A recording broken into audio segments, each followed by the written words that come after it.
So guys with XSR 140 kilometre வந்து cross பண்ணிட்டோம். இன்னும் வந்து 240 கிலோமீட்டர் இருக்கு நாமக்கல் போறதுக்கு. ஸோ பொங்கல்னால செம டிராஃபிக். ஸோ நான் கிட்டத்தட்ட 90, 100, 110 இந்த மாதிரி மாற்றி மாற்றி க்ரூஸ் பண்ணேன். அப்பயும் டிராஃபிக்னால ஸ்டாப் பண்ணுற டிராஃபிக் மாதிரி ஆயிடுச்சு. ஆவரேஜ் ஸ்பீடு எனக்கு 36 தான் காட்டுது. ஸோ பார்த்தீங்கன்னா நம்ம சேடல் பேக் வந்து கட்டிட்டோம், பட் சேடல் ஸ்டே கிடையாது. அதனால வந்து இந்த மாதிரி பஞ்சி ரோப்பை போட்டு போட்டு குறுக்க வந்து கட்டி வச்சிருக்கேன். ஸோ பேக் உள்ள போகாது.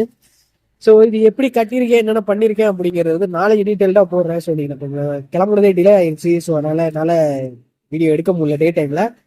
பட் அதே மாதிரி அந்த 140 கிலோமீட்டர் வந்து ட்ராவல் பண்ணது செம டிராஃபிக்னு சொன்னேன் இல்லையா, அதனால வலி செமையாக வலிக்குது. ஆனால் ஒரு 10 நிமிஷம் இப்போ ரெஸ்ட் எடுத்தேன்.